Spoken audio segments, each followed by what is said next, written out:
Welcome to the View from the Penalty Box podcast with Cam Connor. Classic hockey stories from one of hockey's toughest enforcers.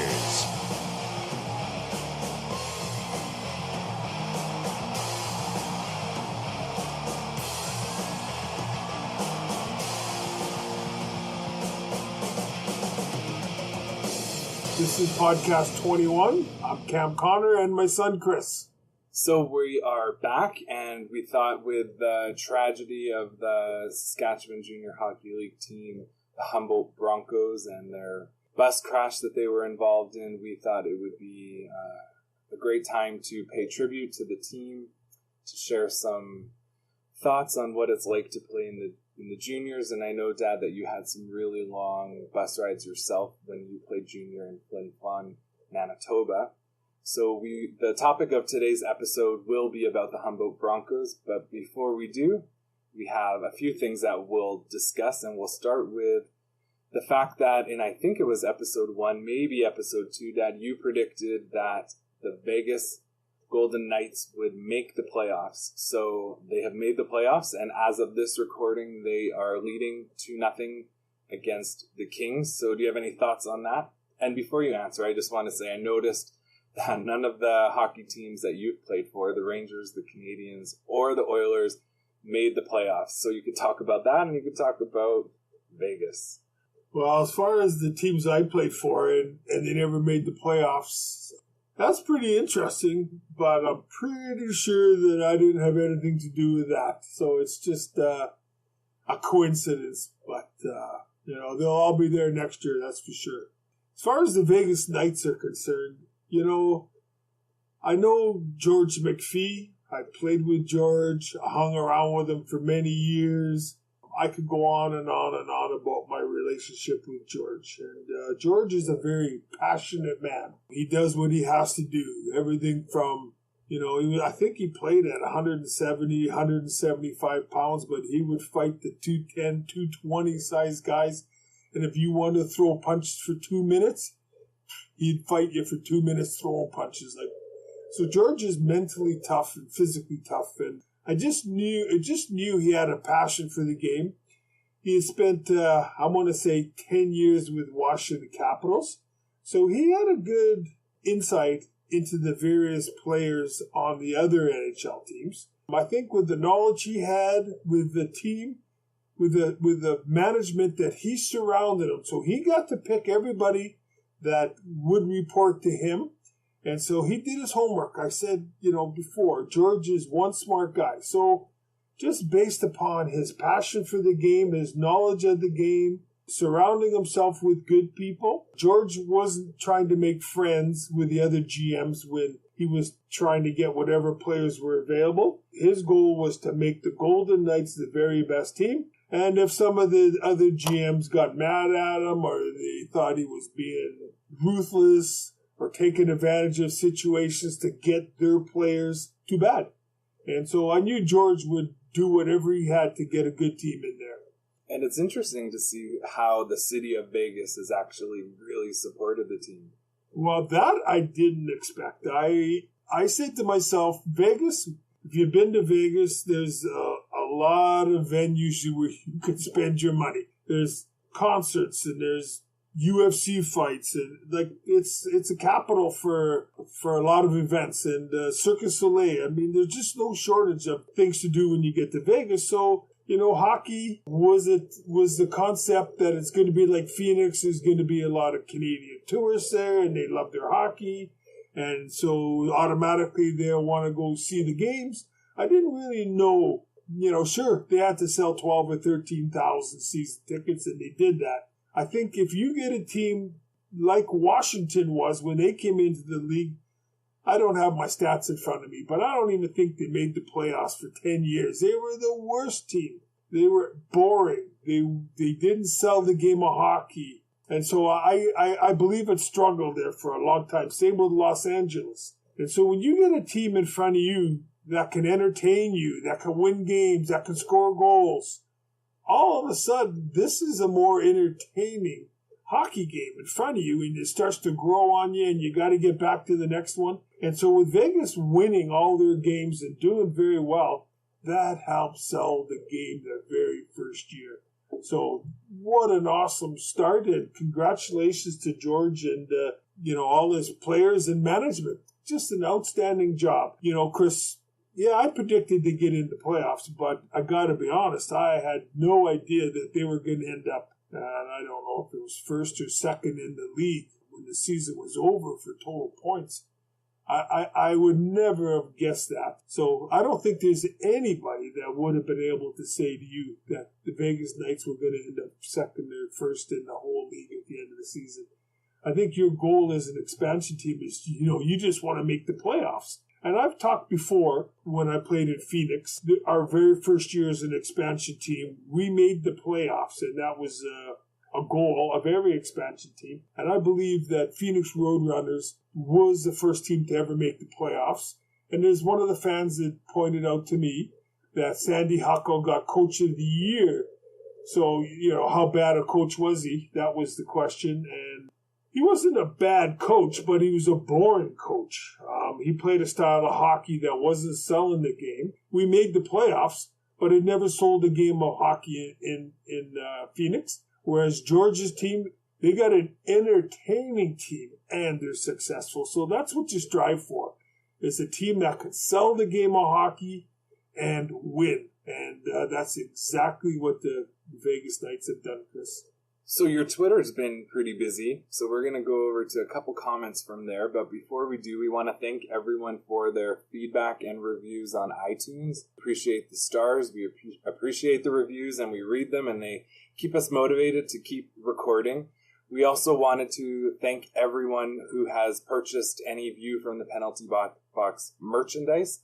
We are thanking everyone by having a sale with the coupon code PENALTY, where you will receive 25% off any orders. So to order any merchandise, it's viewfromthepenaltybox.com/merch. So again, enter promo code PENALTY. You'll save 25%. So we'll go to your Twitter account, which is Cam Connor NHL, and you posted a few things over the past few days. One of the first ones was you did a Twitter poll where you said, when a team with a lot of potential doesn't make the playoffs, whose fault is it typically? And the three choices were coaches, management, and players. And I don't know if this was indirectly aimed at the Edmonton Oilers or not, but they were a team, or are a team with a lot of potential who didn't make the playoffs. And so the results were 49% chose coaches, 17% chose management, and 34% chose players. And I asked you before we started recording, because you didn't give your opinion, I guess you didn't want to sway the results. I thought you would have said coaches, but that's not your answer. So if you want to talk a little bit about that. Well, I think the key is you got a team with a lot of potential. So with a lot of potential, that means that the team has enough strength on their team to make the playoffs, to go far. And when the team doesn't live up to their potential, you can never just point it's one person's fault. It's the management's fault for not getting the better players. I personally believe it's got to be shared. But as we all know, you can't fire 25 players, so it's usually the coach. And if, we know we got a good coach, and he's just given mediocre players to work with, then you got to go above the coach and look at the manager to say, it's your job to get that coach some good hockey players. When I see a good team that isn't making the playoffs, I know what a good coach should do.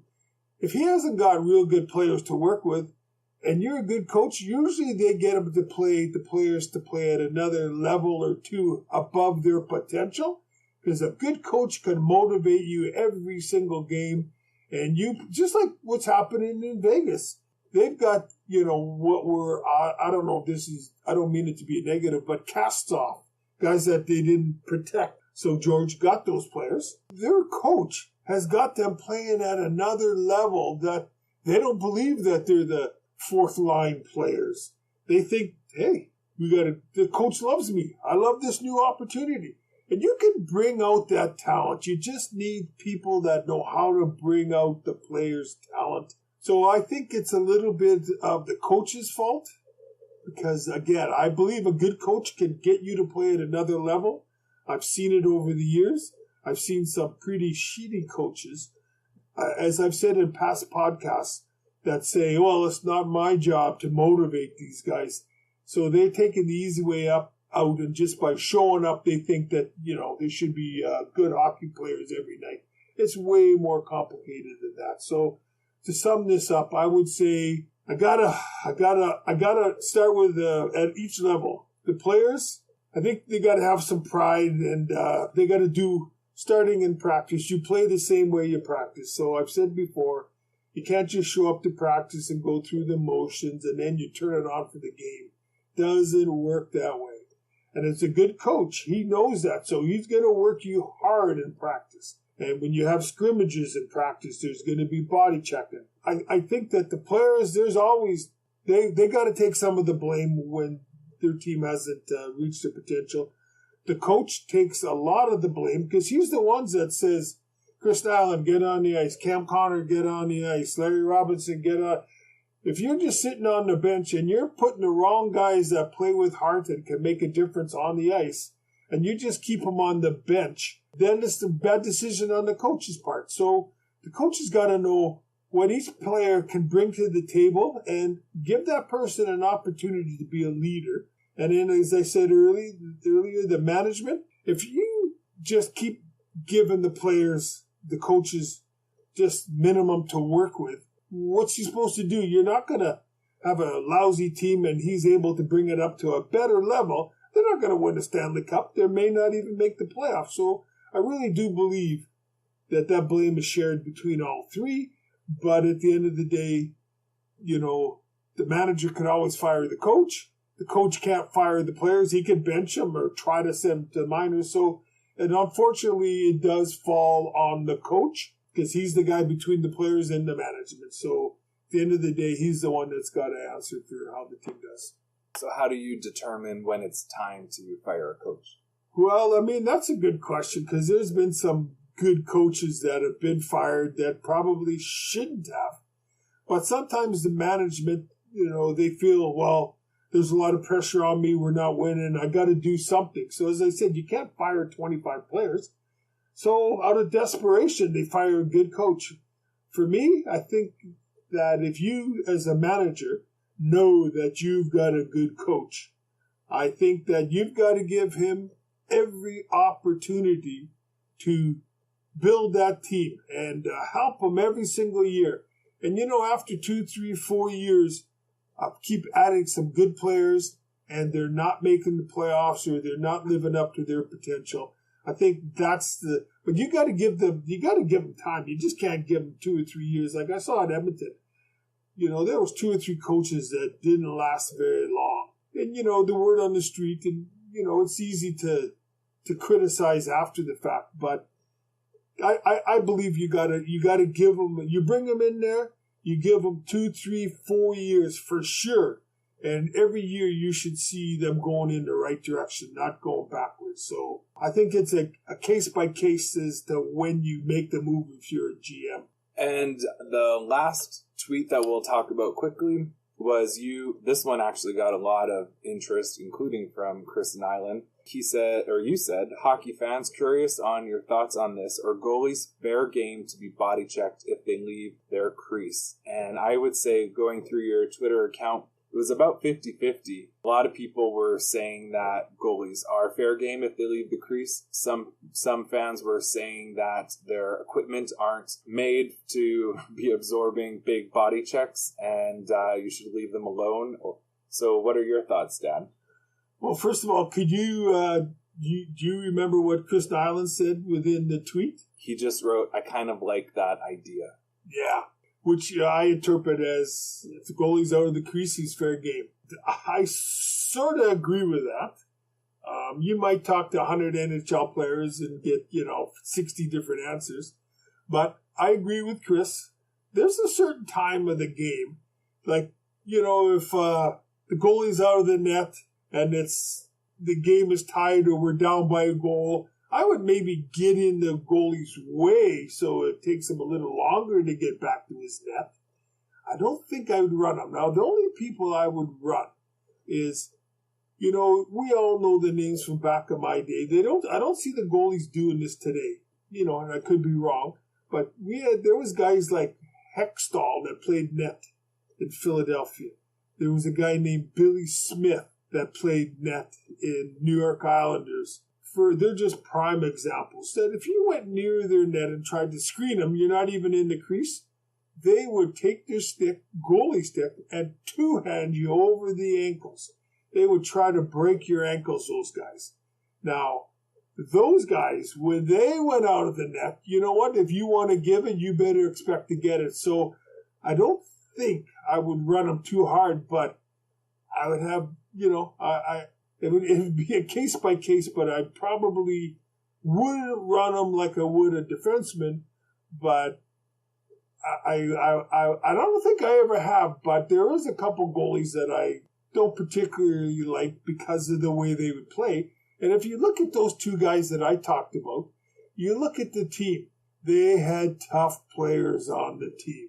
And that's why I disrespect those guys, because they could go ahead and play the tough guy role, because as you can see in any games, if anybody touches their goalie outside the crease, it's like a swarm of bees coming after you. You're going to get, that's an unwritten rule. If somebody touches your goalie, go after that guy right away. So it wouldn't necessarily be one guy come after, we'll say Kris Nyland, who ran the goalie. You would get 4 or 5, 6, and it would be a big kerfuffle on that ice. But these goalies that I've talked about, and that's just a couple names, those guys, if you put them on a team that had no tough guys, believe me, those guys wouldn't be two-handing you over the ankles, because they would pay a price. Every single person that got two-handed over the ankles would go after those goalies so quick, and all of a sudden they wouldn't be doing it anymore. But they knew that they could do it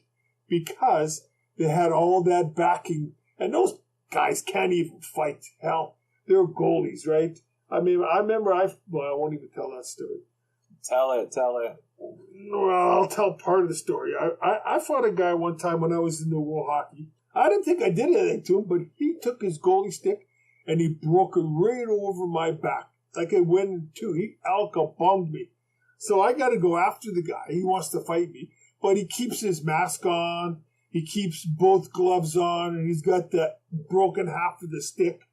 So how am I going to hurt this guy, right? I mean, how am I going to hurt him? So I went at him, and of course, probably wasn't smart. I took my gloves off. But what can you do? So somehow, no, I don't even actually tell you. Well, I'll tell you. I'm a little embarrassed about this, but this guy pissed me off because he broke his stick over me, so I got to go after him. And somehow my head ended up behind his back. I don't know how to explain it. And knowing I can't hurt the guy, this is embarrassing, but I'll tell you, I ended up biting the guy, just like Mike Tyson did. So, Kris, you got me embarrassed here, but I bit the guy. And I know after the game, I had a friend on the other TV come up to me and he said, I saw so-and-so in the shower. Did you bite him? I started laughing. I said, well, I did. Because what could I do to the guy? That's all I could do. And it was just at the spur of the moment. So just in case, that's the only time I ever bit anybody. So that's a little embarrassing. I probably should delete that. You go wild when you fight. We know that. So we get it.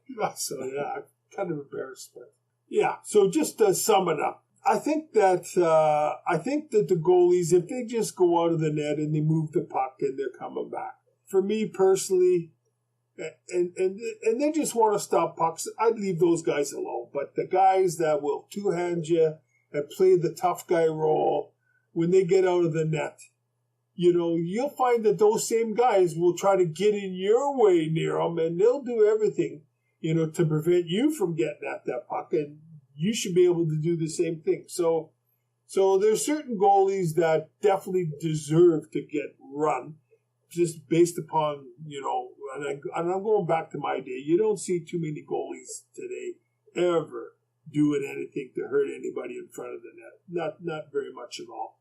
So I would say today I wouldn't run them, but back in the day, certain guys I probably would think about it. And maybe bite them. Yeah, I'm never going to live that down, I can tell.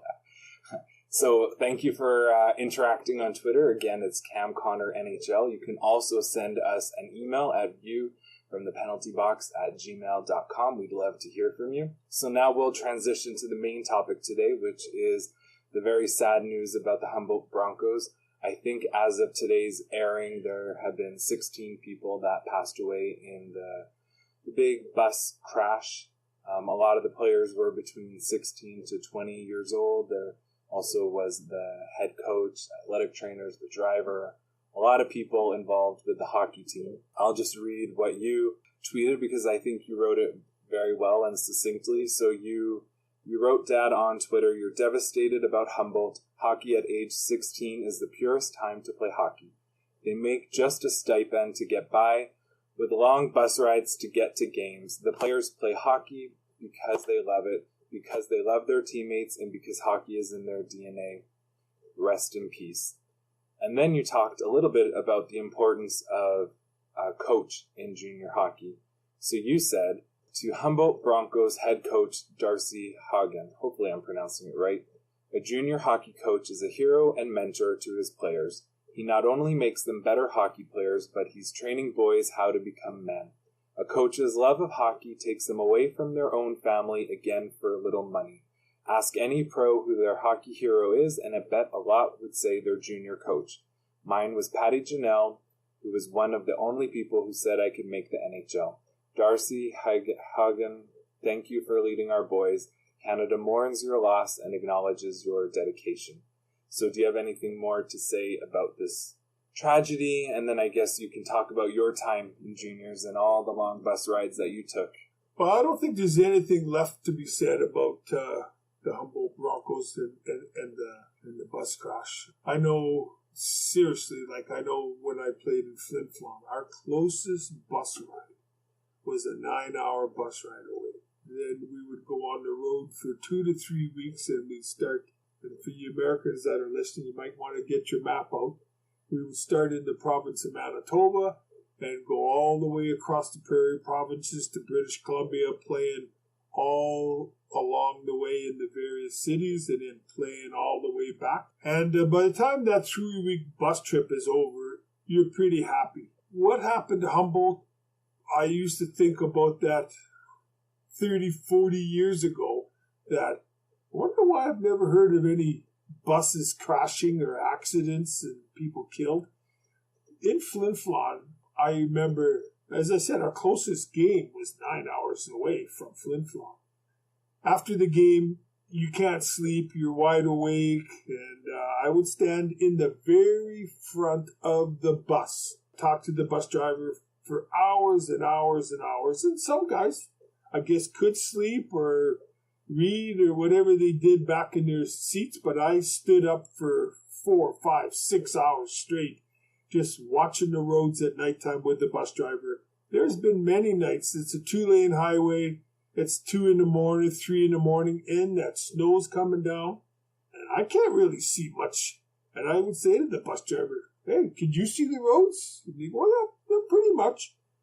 And I was always amazed at these professional bus drivers. I said, "How the heck are you staying on the road? I can't even see." You know, we'd be going through the mountains in a bus, and I'd be a little bit nervous, but these bus drivers were great. All the years that I was on buses, I can't even say we came close to having any problems, you know, going out of our lane or slipping or sliding on the road or anything like that. And again, these bus drivers, they knew they had a precious cargo on board, and they would go the speed limits, I guess, and make sure we got to our destination. But I don't ever remember us saying, "Well, the roads aren't very good, so we're going to pull over here for the night." We just trucked on through. So I often wondered why there wasn't more accidents. And I kind of chuckle, you know, when I played in the WHA, we had guys from the Ontario Hockey League playing with us, and I overheard them one day, and they would say, "Oh, I can't believe we've got these long road trips. We've got to go from here to there, 2 cities, and you know what? It takes 4 hours to get there. Can you believe it?" And I remember I started laughing. I'm saying, guys, out in the Western Hockey League, 4 hours is a piece of cake. With all the travel and all the different teams, I'm very surprised it's taken this long for this to happen. And you actually reached out personally to one of your fellow Edmonton Oiler alumni, Kris Joseph, who lost his son, Jackson.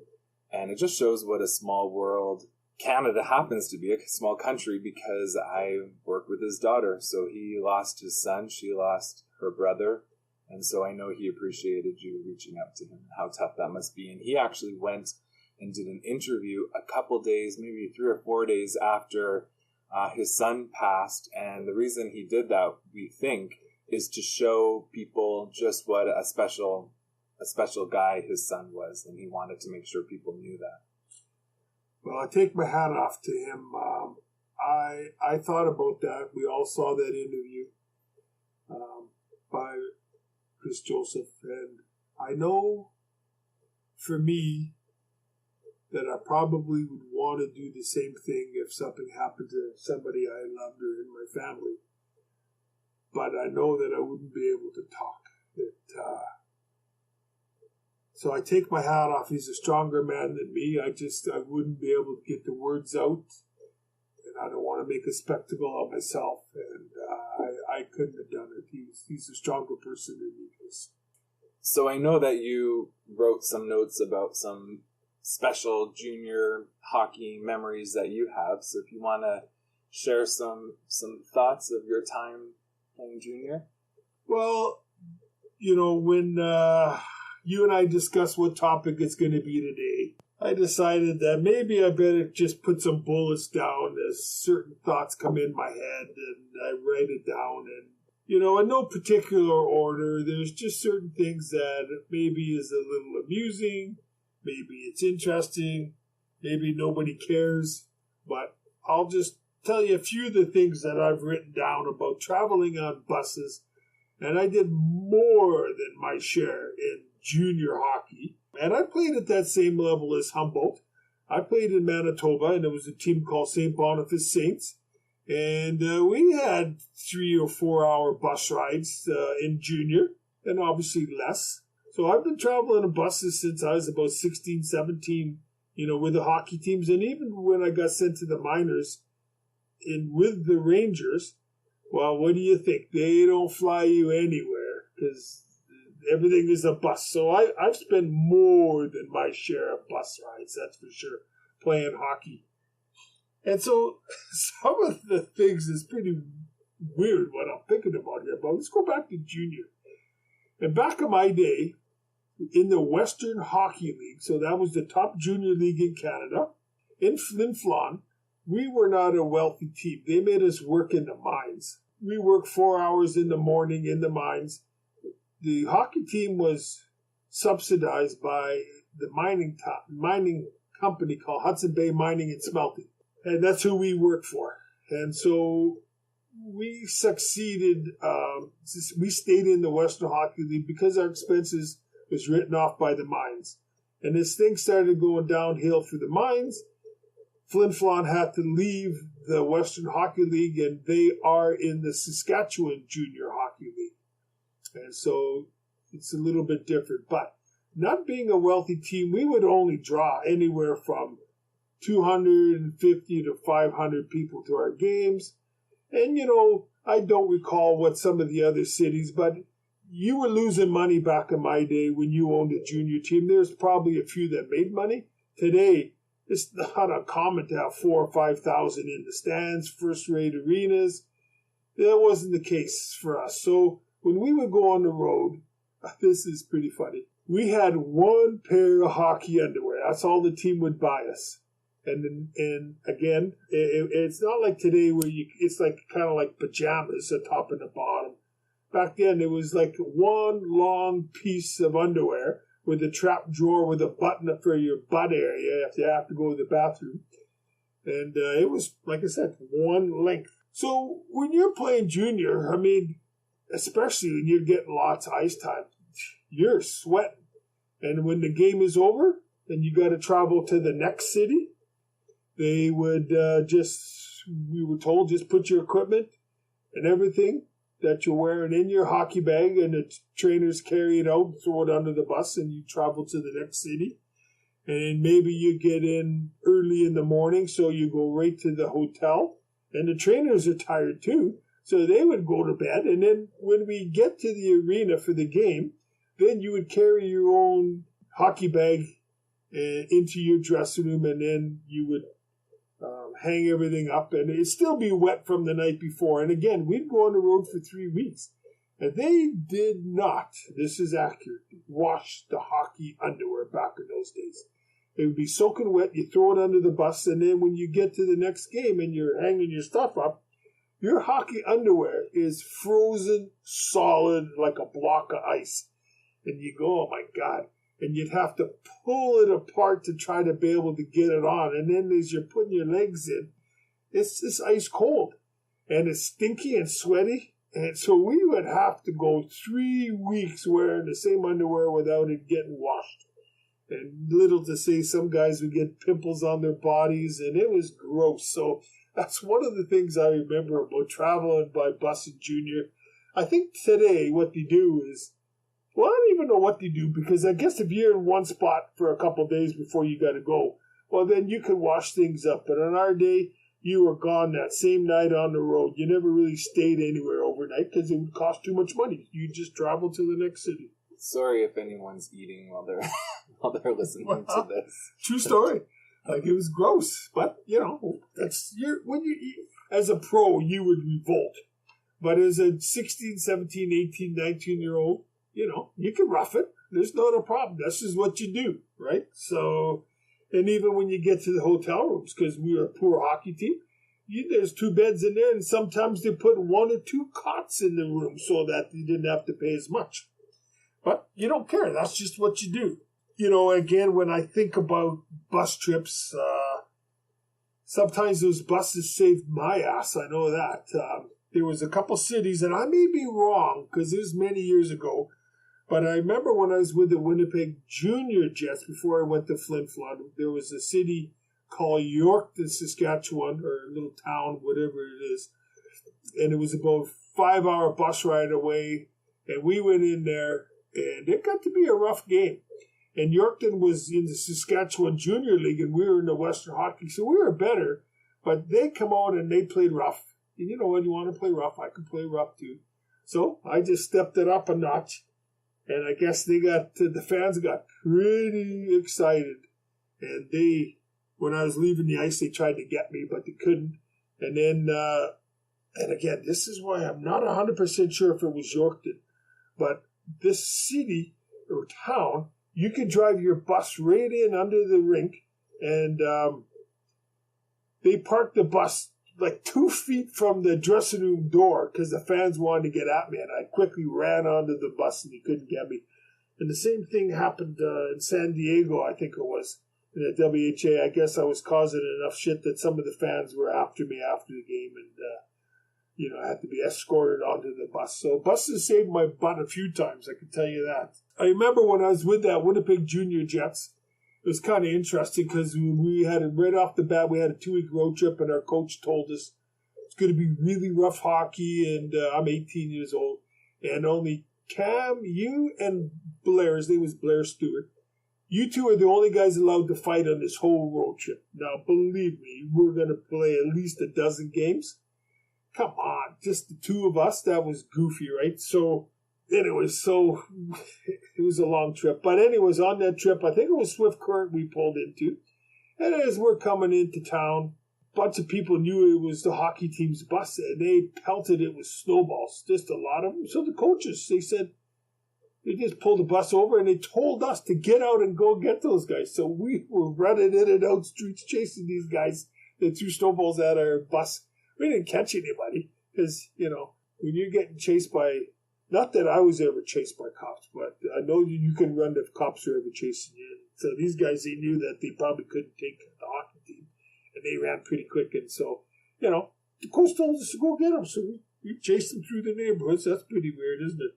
I remember we were in the minors, Rangers farm team, and this is nothing really to do with bus trips, but I was just thinking, the bus wouldn't. It was a standard bus, and we just wouldn't. We couldn't get it started. We're in the middle of nowhere, so the bus driver had all of us get out behind. And if you've traveled on a bus, it's especially in the winter, it's pretty dirty in the back of the bus. So they had us get out and push this bus. And we got it going, and the bus driver popped the clutch in, and he got this thing running. So I remember all of us come back just blacker than hell from pushing a bus. So that's the only time I ever pushed a bus is with the hockey team on the road. One of the things is when you do travel with hockey teams, these road trips, they're long, but again, you're young and you can handle it. I think as you get older, it's not so much fun. But one of the things buses do for you is we're together for X amount of hours. And we would just move around on the bus and you go sit with somebody and you get to know each other through hours and hours of talking on the buses. And as you get to know people as people, you start to bond together and you start to play as a unit instead of 20 individuals. So the buses, there were some definite benefits to these long road trips because there was nobody else but us, and that was it for 2 to 3 weeks. And again, you get to know each other.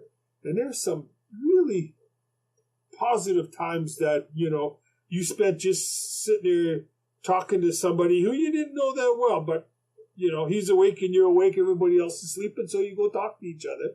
And it made for a pretty strong team. So when I think of some of those things about bus trips, it was actually kind of a blessing. One of the things also with the Winnipeg Jets, the guy that owned the team, he also ended up owning the Winnipeg Jets. His name was Benny Hatskin, pretty wealthy man. So he would come on some of the road trips with the Winnipeg Jets.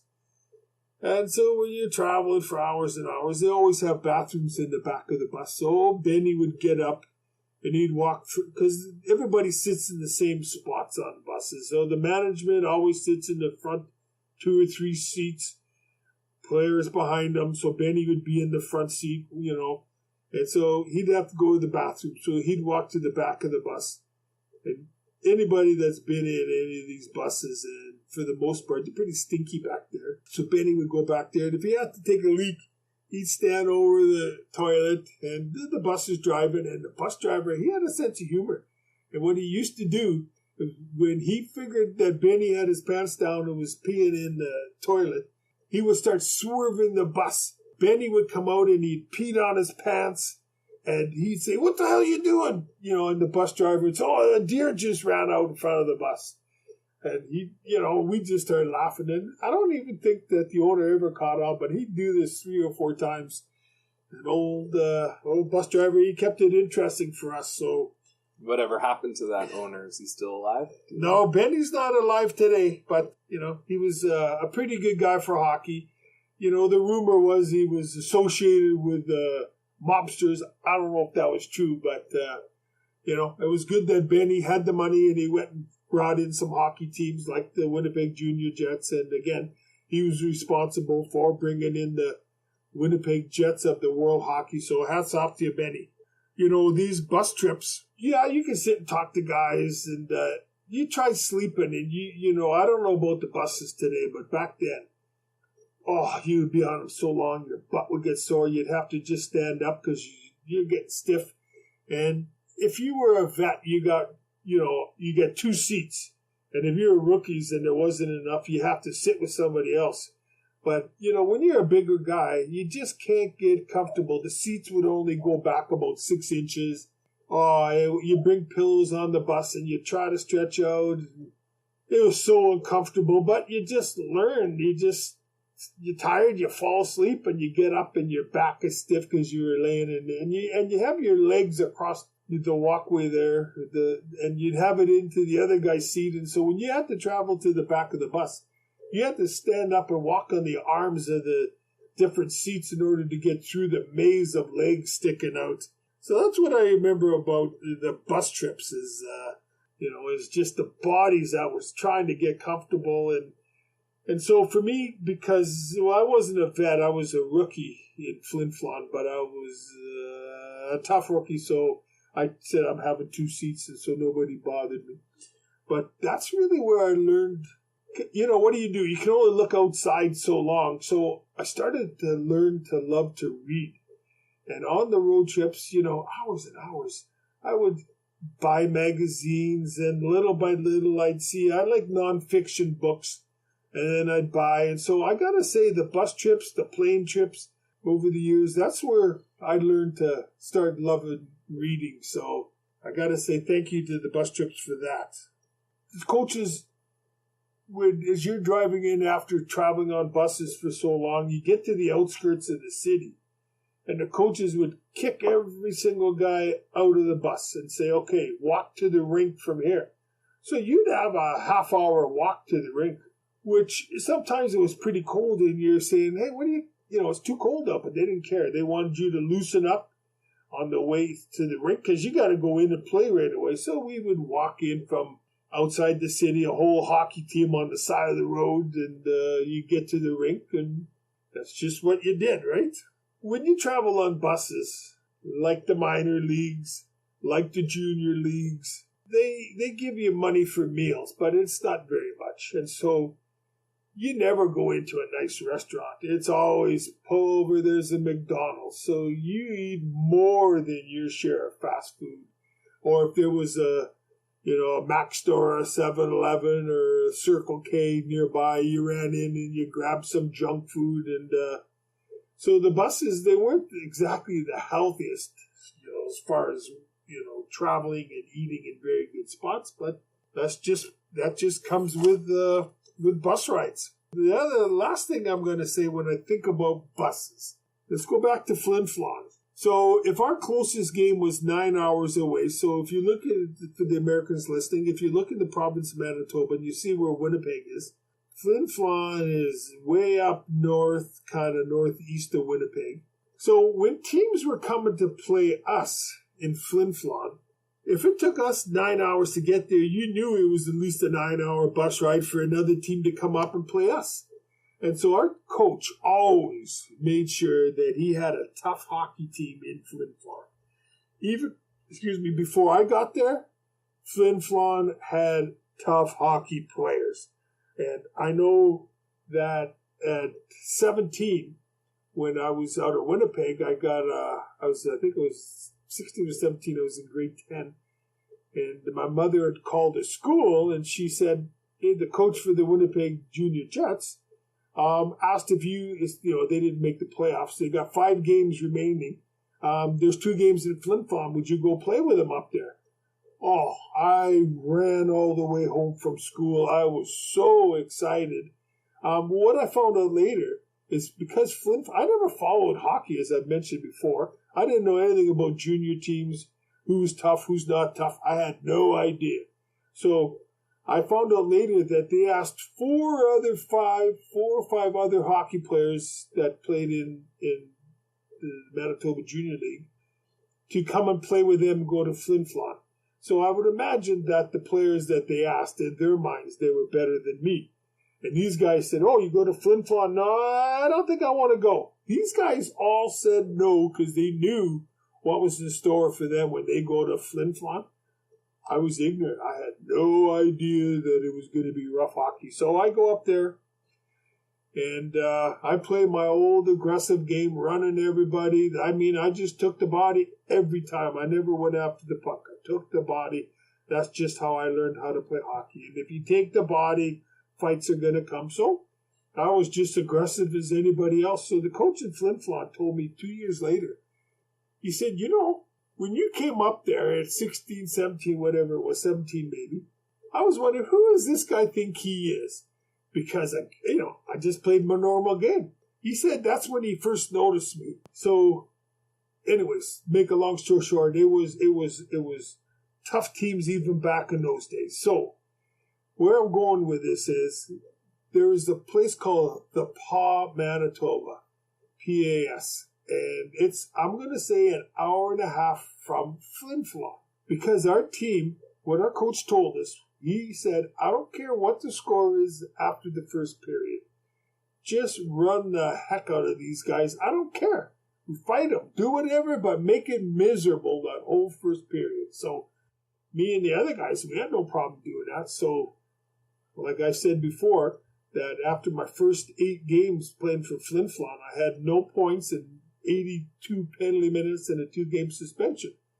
Well, little did I know is that other players would take a notice of me, and they started to just give me a wide berth. And as I said before, I ended up in 62 games with lots of points and just under 400 penalty minutes.